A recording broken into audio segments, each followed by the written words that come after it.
This is East Asia Tonight. Good evening, I'm Oteli Edwards. Tonight's top stories from East Asia. Taiwan hunkers down for Typhoon Gaemi. The strengthening storm is set to slam into its northeast coast after battering the Philippines, killing at least 8 people. North Korea's trash-filled balloons float past a designated no-fly zone to land near South Korea's presidential office. And Israel condemns a China-brokered deal that could potentially bring Hamas into a reconciliation government for post-war Gaza. And a boost for strike-hit Samsung Electronics. Its high-bandwidth memory chips reportedly approved by NVIDIA for China.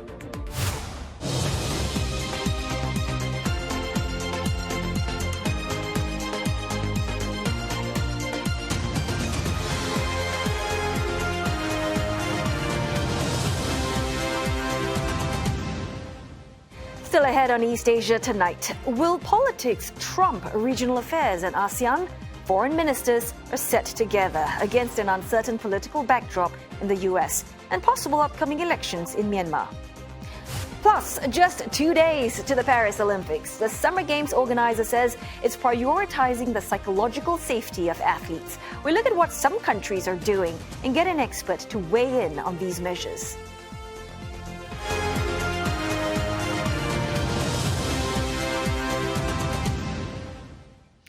Typhoon Gaemi has inundated parts of the Philippine capital, with the Metro Manila Council officially declaring a state of calamity. Well, the storm did not make landfall in the country, but it did strengthen a southwest monsoon, resulting in torrential rains and strong winds.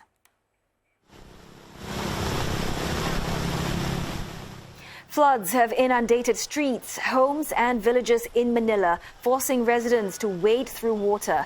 At least a dozen people have died from floods and landslides triggered by the rains. More than 800,000 people are affected by the Category 3 storm, with some residents being asked to evacuate. Lahat talaga lubog, lahat sira. Inabot kasi ang second floor namin eh. Hanggang second floor lang bahay namin. Lahat ng gamit nasira, lahat nabasa. Lahat talaga, walang nasalba. Ay, syempre nalulungkot ho talaga. Para magsisimula kami sa simula ulit. Kaya lang at least nakaligtas kami. Pero may importante, nakalikas kami ng mga anak ko. Most government work and classes have been suspended in the capital region ahead of the storm. Trading on the country's stock market has also been cancelled. Agencies involved in disaster management and goods delivery, though, will remain operational. President Ferdinand Marcos ordered disaster response officials to ensure that they had sufficient stockpiles of food for the hardest-hit areas. And CNA's Brenna Banal tells us more about what authorities are doing to minimize damage of the storm known as Karina in the Philippines.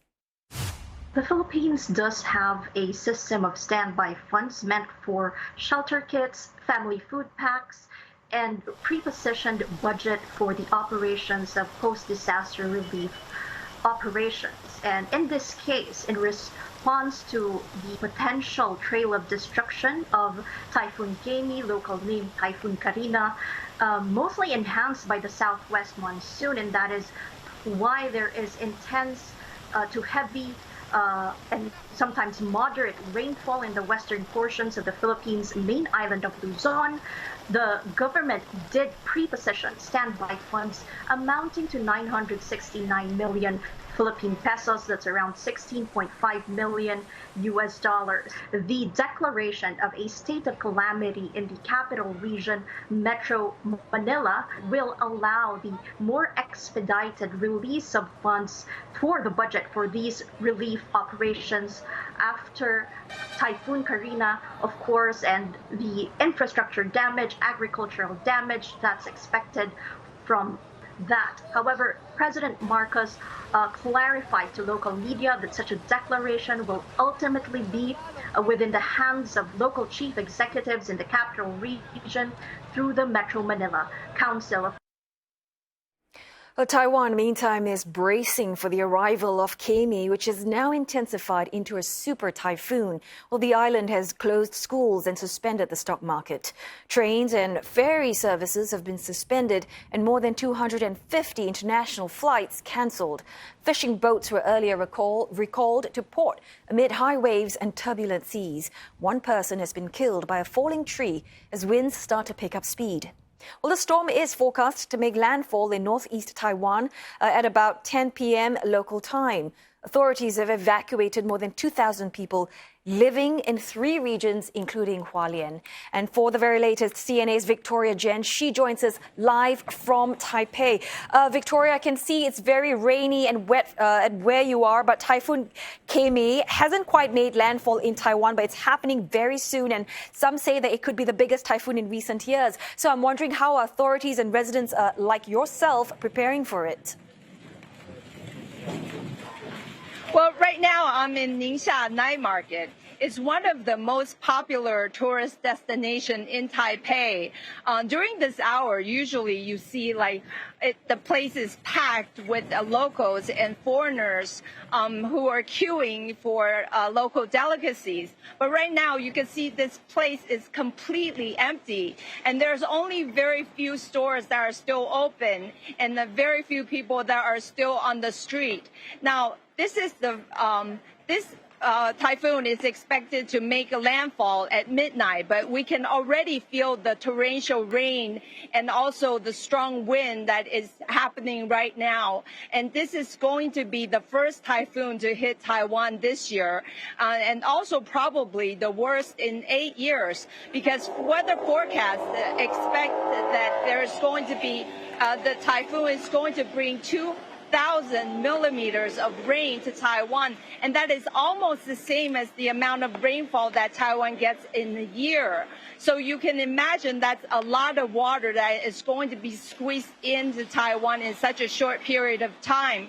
And also authorities are warning that there is going to be possibly landslide and flooding, and so authorities are staying on high alert.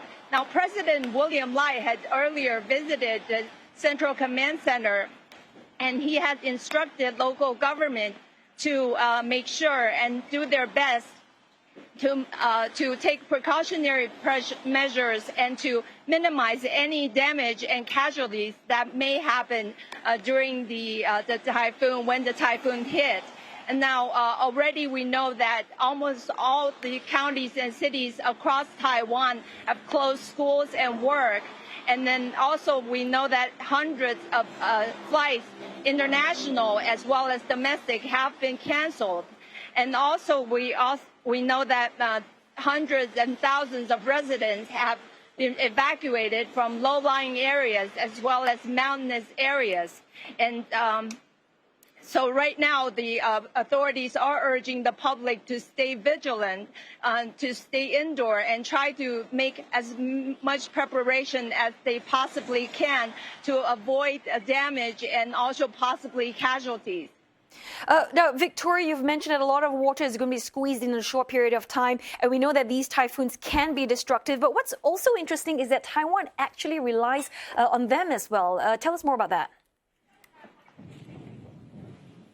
You're right. Actually, Taiwan's lifeline is typhoon, because study actually shows that 70% of Taiwan's water supply comes from typhoon.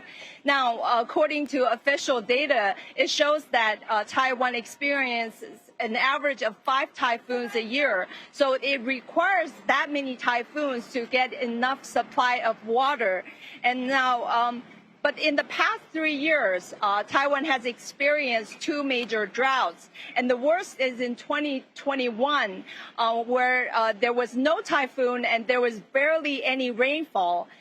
Many reservoirs were almost empty. And that had a huge impact, not only on the people, but also on industries as well. And we know that semiconductor industry is the backbone of Taiwan's economy. And the semiconductor sector it's very water intensive. Now, TSMC, for example, it requires the use of 156,000 tons of water a day to make chips. And that is equivalent to 60 Olympic-sized pool. So you can imagine how much water that Taiwan's technology industry requires to use in order to make their products. And so it's very important that Taiwan needs Typhoon in order to get these the steady supply of water. And now we know that Typhoon can be destructive, and a lot of times it causes a lot of damage to agriculture as well as to human lives. But it's a necessary evil to Taiwan, so we have to bear with it. But what is most important is that the government should do what it can to try to minimize the damage and the casualties by taking necessary precautionary measures in order to do so. Right, I'm going to let you go now and hunker down, Victoria. I hope you've got enough food supplies at home. Do take care. Thank you so very much, Victoria Jen in Taipei. Bad weather has also forced Taiwan to curtail part of its annual Hanguang War Games. Live firing drills have been taking place as scheduled on Penghu Islands in the Taiwan Strait. And Taipei says that the Hanguang military exercise aims to be as close as possible to actual combat with no script. While the army is also simulating how to repel a Chinese attack. The outlying island is near the Chinese coast and had been the scene of on-off clashes during the height of the Cold War. Taiwan's live fire drills will only take place on the outlying islands, including Kinmen, Matsu, and Penghu. China, which views the island as part of its territory, has been staging regular military exercises to pile pressure on Taipei to accept Beijing's claim of sovereignty. Authorities in northern China are warning residents that heavy rains from the super typhoon could bring floods and landslides, with officials in Guangdong activating a level 4 emergency response. In Beijing, authorities have triggered the second highest flood prevention response, with up to 150 millimeters of rain expected over the capital between Wednesday and Thursday. Residents have been asked to reduce outdoor activities, and some tourist hotspots have also been shut. Fujian has suspended all of its passenger train services for tomorrow, while Shenzhen Rail is partially halting some of its routes. From hurricanes to typhoons, storms have been lashing many parts of the world in recent weeks. But how exactly do these weather systems differ? Well, the short answer is that they don't. Both hurricanes and typhoons are tropical cyclones, and that's the generic term to describe a rotating, organized system of clouds and thunderstorms, which originates over tropical waters and has closed low-level circulation. A tropical cyclone starts out as a depression, and if it strengthens, it will be known as a tropical storm. If it intensifies even further, with maximum sustained winds of at least 119 kilometers per hour, then the system is classified as either a typhoon or hurricane. The only difference? Where they occur. Well, storms occurring in the North Atlantic, Central North Pacific, and Eastern North Pacific are hurricanes. In the Northwest Pacific, it's a typhoon. And in the South Pacific and the Indian Ocean, the generic term tropical cyclone is used regardless of its strength. Now, in other news, North Korea's trash-carrying balloons have hit South Korea's presidential compound for the first time ever. Yonhap reports that the Presidential Security Service discovered the balloons, confirming that they did not contain anything dangerous. Well, earlier today, North Korea released a new batch of balloons, some landing on the streets of Seoul. Officials urged the public not to touch any debris and to contact the police immediately. The military has avoided shooting them down to prevent potential spread of harmful contents. Now, this marks Pyongyang's 10th balloon launch this year, claimed to be in retaliation for anti-regime propaganda balloons from South Korean activists. Israel has slammed a China-brokered deal aimed at ending division between 14 Palestinian factions, including longtime rivals Hamas and Fatah. The landmark deal, which includes forming a unity government, was signed in Beijing after 3 days of talks. Israeli Foreign Minister Israel Katz accused Palestinian Authority President Mahmoud Abbas, who was also chairman of Fatah, of embracing Hamas. UN Chief Antonio Guterres has welcomed the accord, saying all steps towards unity are encouraged.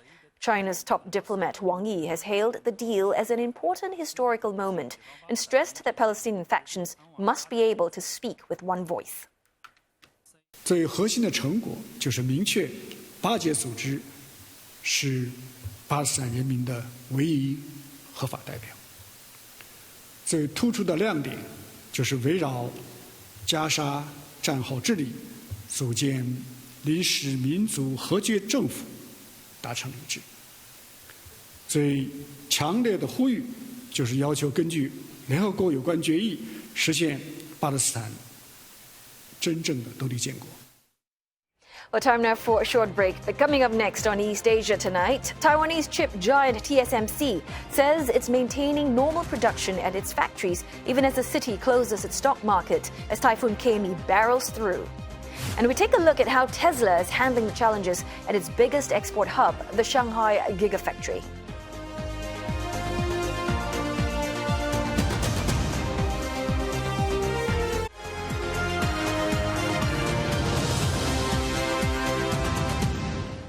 Hello again. You are watching East Asia Tonight, and Roland Lim is standing by to give us the very latest business updates. And Roland, it seems like times are tough for the computer-driven quantitative hedge funds investing in domestic Chinese stocks. That is indeed the case, Oteli. Not only are they battling poor investor sentiment, they also have to navigate stricter regulations. The so-called quant hedge funds invested in China are suffering losses in the first half of the year, underperforming those using traditional stock strategies. Now, market participants say that's leading to a reshuffle in the $200 billion industry, prompting at least two of these hedge funds to exit in the past 6 months. Now, quant hedge funds trading China's onshore A shares suffered a loss of 8.6% in the first half of the year on average, and that's a far cry from their 3.2% gain in all of 2023. Using computer algorithms and leverage, fast-growing quantitative funds are in the regulatory crosshairs. This as Beijing tries to revive retail investor confidence. Now, these funds delivered strong returns over the past few years despite a market downturn, thanks to their bets on small-cap stocks. But they slumped in February as state-backed investors bought big caps. Now, China's securities watchdog also issued warnings about quant trading and their unfair advantages over retail investors. It has slapped tougher rules on the sector, including curbs on short selling and high-frequency trading. Quick check on the mainland markets. It's a subdued trade with both benchmarks extending losses from yesterday, underscoring the fragility of investor sentiment. Shanghai Composite ending the day at a 5-month low, with tech stocks knocking off 1.3% of the Shenzhen component. The markets have been struggling to regain momentum as ongoing stimulus efforts continue to outweigh the economic troubles and geopolitical risks. Hong Kong also slipping to a 3-month low, dragged down by electric vehicle makers following disappointing second quarter results from Tesla. Now, Chinese rivals NIO 4.4% in the red and Xpeng down 5% for the day. As investors continue to process Tesla's latest earnings report, they are also looking at how the company is handling challenges in China. Overnight, the world's biggest EV maker by market value reported its lowest profit margin in more than 5 years. The trading headwinds, together with slowing demand in China, are also placing Tesla's Shanghai plant under pressure. Now, Tesla is facing weakening EV demand in key regions, including the world's biggest market, China. An intense price war there has pushed it to second place after local player BYD. In response, the company is ramping up exports to countries like South Korea this quarter. But that's not all. After the US and EU announced tariff hikes on China-made EVs, Tesla's most cost-efficient plant, that's the Shanghai Gigafactory, could lose its status as the firm's main export hub. Now, Tesla doesn't break down sales by country. Earlier, Chinese industry data shows that the plant delivered more than 205,000 vehicles between the April to June period. And this marks a nearly 17% decrease on year and a 7% drop from the previous quarter.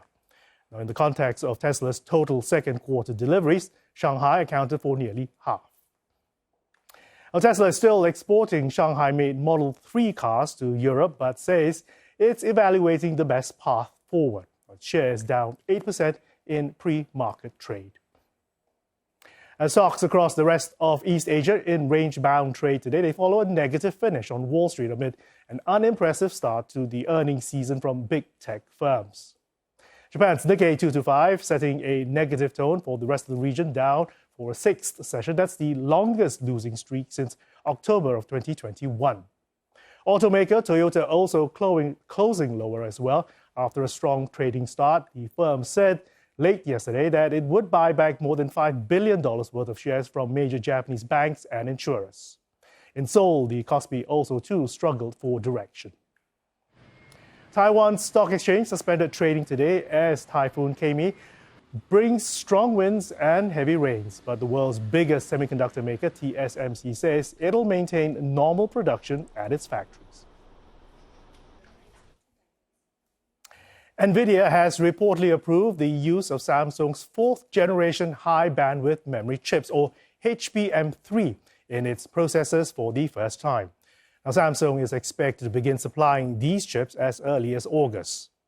NVIDIA will reportedly use these chips in a less sophisticated graphics processing unit, or GPU, it developed for the Chinese market, in compliance with U.S. export controls. Now, it remains unclear if NVIDIA would use Samsung's chips in other AI processors, or if these would have to pass additional tests for that to happen. Samsung has yet to meet NVIDIA standards for its fifth-generation HBM3E chips. Testing for these are underway. NVIDIA is aiming to diversify its supplier base. Its approval of Samsung's HBM3 chips comes amid soaring demand for sophisticated GPUs created by the generative AI boom. There are only three main manufacturers of HBM chips, namely Micron, SK Hynix, and Samsung. SK Hynix is the main supplier of HBM chips to NVIDIA and has been providing HBM3 since June of 2022. South Korea's consumers are the most optimistic in more than 2 years. A central bank survey shows a brighter outlook for consumer spending in the month of July. This as inflation concerns eased. The Bank of Korea's Consumer Sentiment Index was at 103.6 last month. That's the highest since April of 2022. The sub-index for consumer spending outlook contributed the most to the higher headline figure. The Bank of Korea said earlier this month it was time to prepare to pivot towards interest rate cuts. But the central bank said it needs more evidence, even after inflation slowed to an 11-month low of 2.4% in June. The Philippines has ordered foreigners working in gambling firms to leave the country in 2 months' time. Now, this follows President Ferdinand Marcos Jr.'s decision to stamp out these operators. Around 20,000 are expected to be affected by the order, and most of them are Chinese citizens. The Immigration Bureau added that those who stay in the country beyond the 59 days will be deported. Mr. Marcos banned these gambling firms for their alleged links to crimes like human trafficking and financial scams. The gaming regulators have been given until the end of the year to shut down their businesses. Japan's factory activity contracted slightly in July as output and new orders fell, while higher prices continue to pressure firms. But an expansion in services helped overall activity in Japan's private sector return to growth. The flash PMI's index slipping to 49.2 in July, and that marks the first time in 3 months the index has fallen below 50, and that's the threshold separating growth from contraction. Service sector activity did rebound in July from June with a solid gain in new business. Now, the flash services PMI rose to a 3-month high of 53.9. And you're up to date with the business news. So Telly, it's back to you. I don't know all about quant trading now, all thanks to you, Roland. Thanks for that.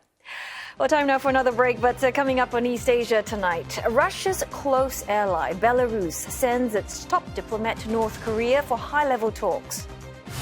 Plus, Ukraine says it's open for talks with Russia as Kyiv's top diplomat visits Beijing to seek an end to the war.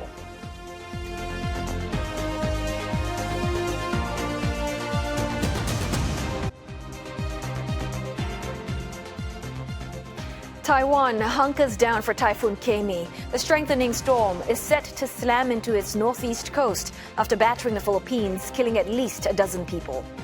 North Korea's trash-filled balloons float past a designated no-fly zone to land near South Korea's presidential office.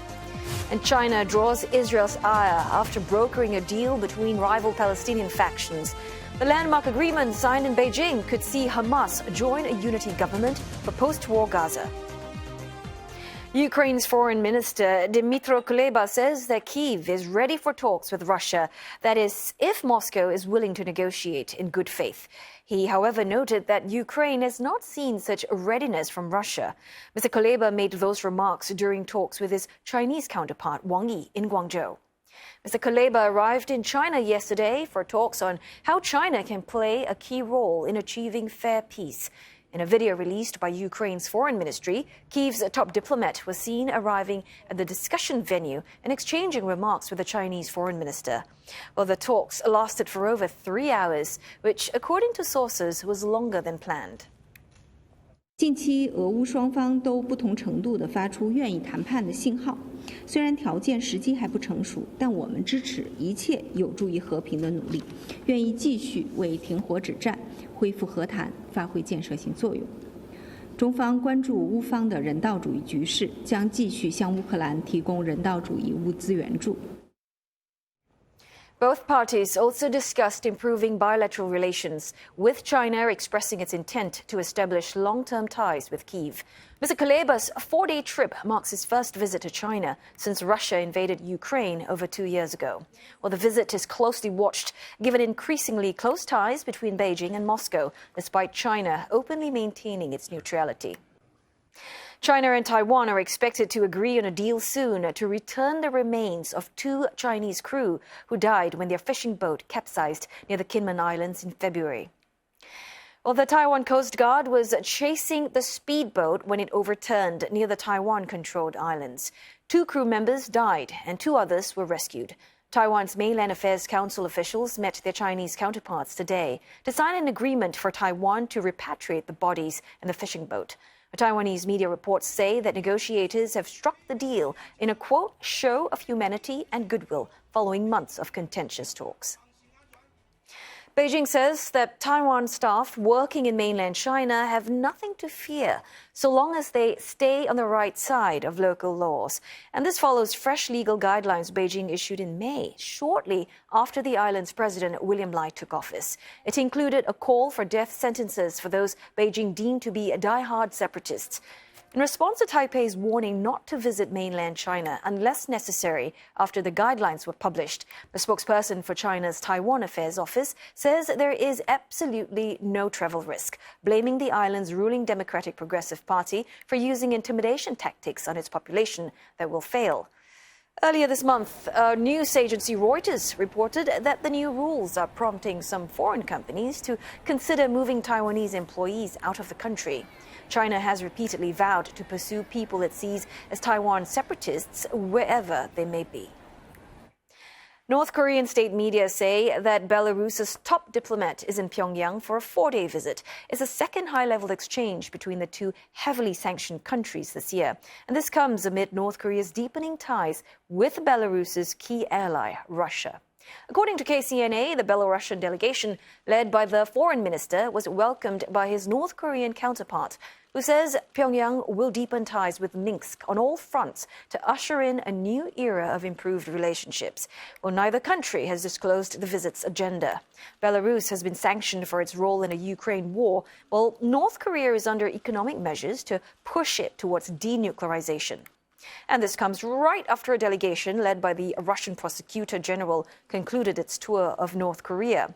Moscow and Pyongyang has grown closer since June, after Russian leader Vladimir Putin signed a strategic treaty with North Korean leader Kim Jong-un that includes a commitment to come to each other's aid if attacked. Laos is set to host the region's top diplomats for the upcoming ASEAN foreign ministers meeting, but the gathering comes amid 2 elections that could significantly impact the bloc. Well, Leong Wai-kit looks at what the upcoming Washington elections and likely polls by the Myanmar army could mean for Southeast Asia.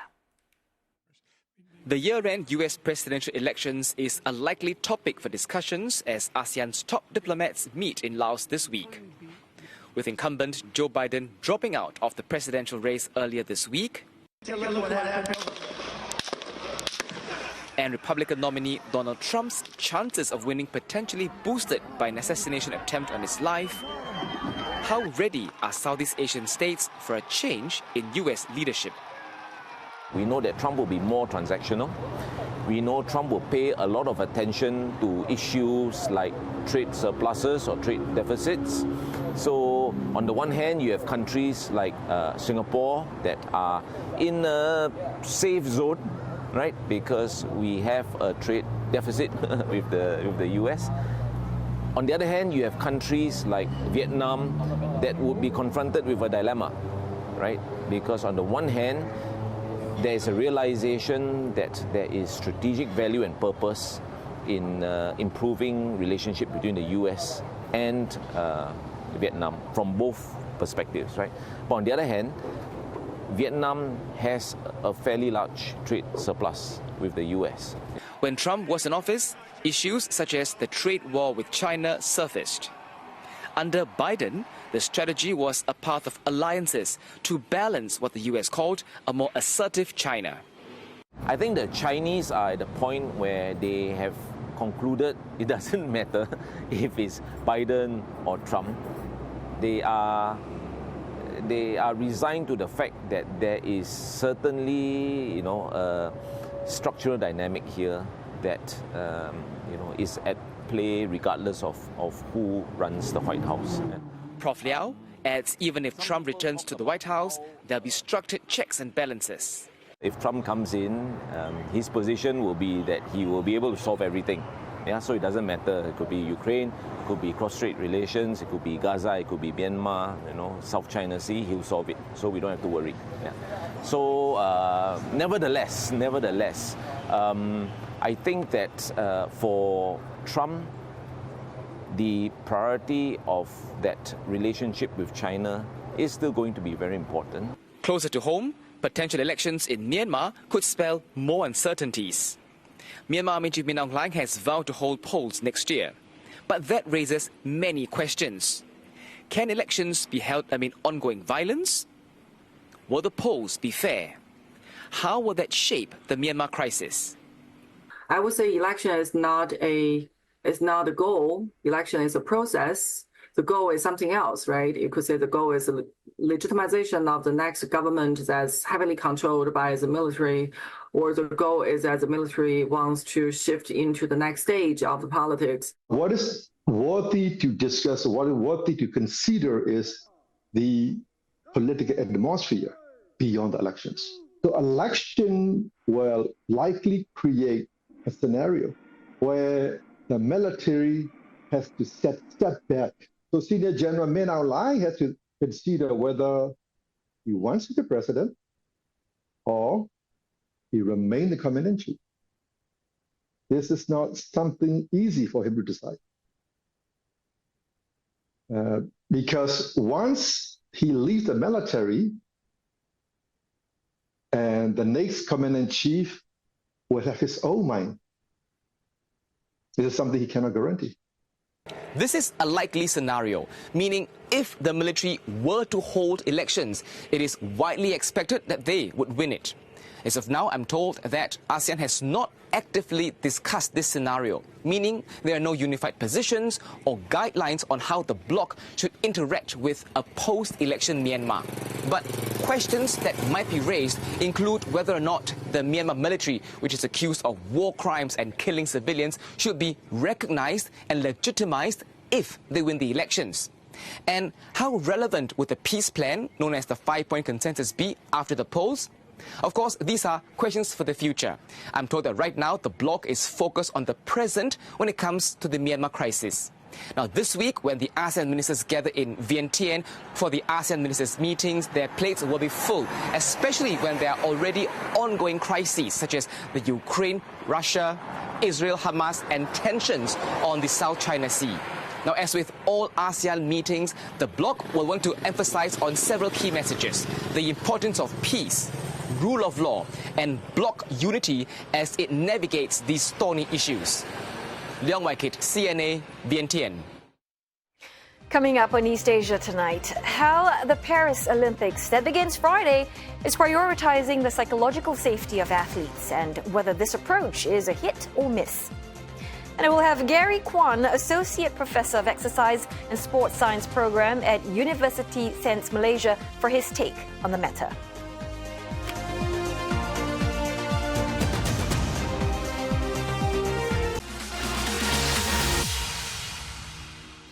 The International Olympic Committee says it's prioritizing athlete psychological safety at the Summer Games. It's put up a 24/7 helpline and is using AI to filter out abuse on social media. And also for the first time, Team India will have a psychiatrist and sports psychologist tagging along. While in East Asia, Yasmin Yonkers looks at how the region's top athletes are getting support and whether it's been hit or miss. With 15 million people expected to attend Paris 2024, compared to just 20,000 at the COVID-disrupted Tokyo Games, athletes are feeling the heat beyond performance and medals.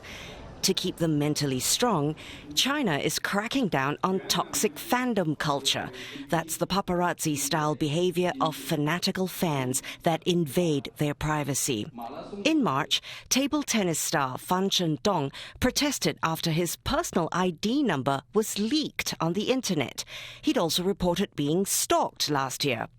And at this year's Two Sessions meeting, China's first Winter Olympic champion Yang Yang warned of the dangers of excessive scrutiny and extreme idolization on athletes' mental health.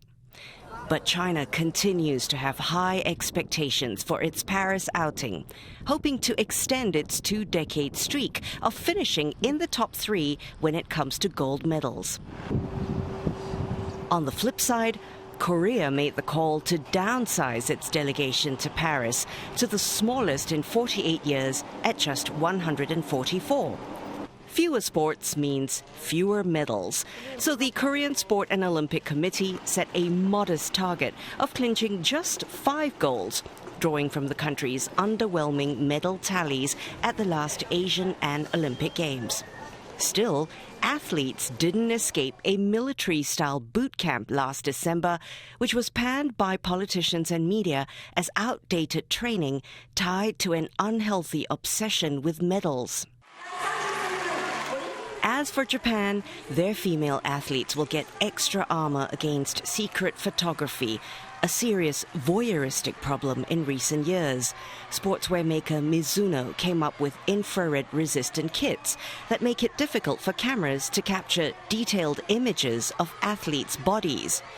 But that peace of mind won't be enjoyed by 19-year-old Shoko Miyata, the former captain of Japan's artistic gymnastics team. Sent home for smoking and drinking against her squad's code of conduct. Japan Gymnastics Association said she did so out of pressure to perform well and was distraught over the incident. For more, let's turn to Gary Kwan, Associate Professor, Exercise and Sports Science Program at University Sains Malaysia. And he joins us live. And not to mention, he's also Secretary General at the Asian South Pacific Association of Sports Psychology. So, Dr. Kwan, first up, I want to pick up from that story which my colleague Yasmin Yonkers did for us about this recent controversy surrounding this Japanese gymnast. She was sent home for smoking. And I'm wondering, in your opinion, do you think this punishment is too harsh, that it's actually going to worsen the athlete's mental anguish, given the fact that they've put in so much hard work, a significant investment of time just to make it into the Olympics? Yes, thank you for the interview. And definitely there's a lot of tense around the athletes. And sometimes it's a little bit too harsh for the athletes. When you put yourself into their shoes, they have to go through so much complexities, nonsense, which are the highlighting, everyone's looking at them. They are like the role models, but they have to go through all these difficulties and sometimes allegations as well. So sometimes it might be too harsh for them because their mental strength and also their tenses of wanted to perform for their countries is so high.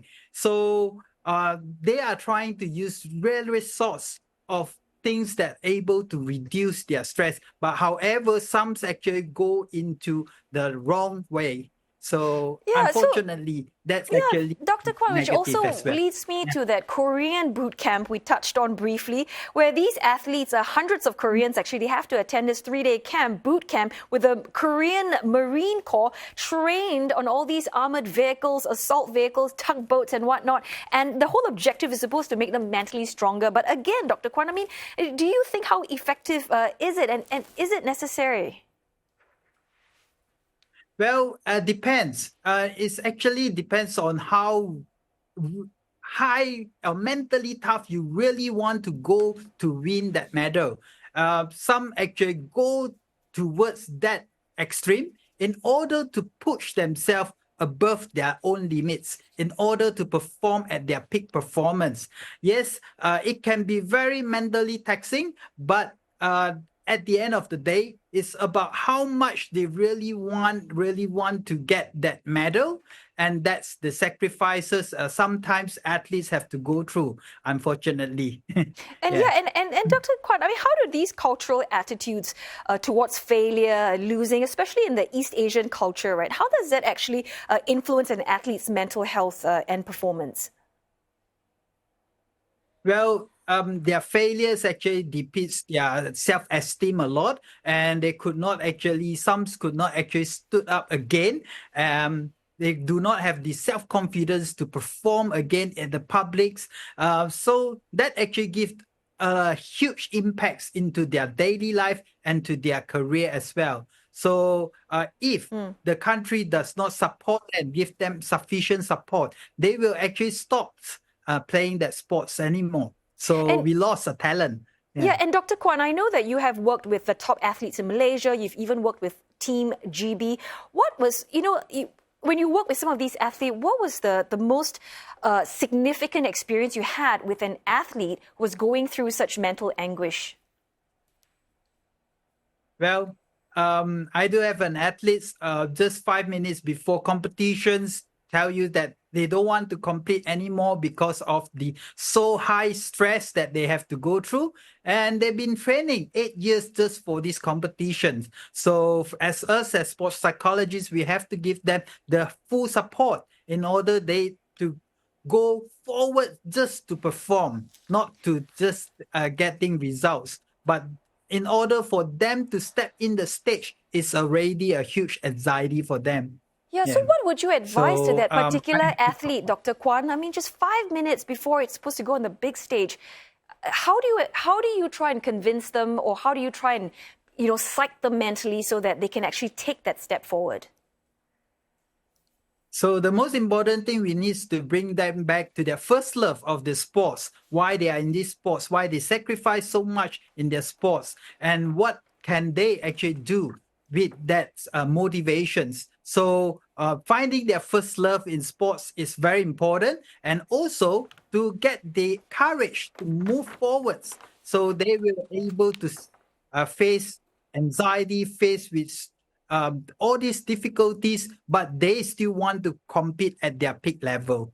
Right. So we have to find back motivation. Yeah, and let's just talk about toxic fandom, which is quite a new buzzword, I would say, that's been coined.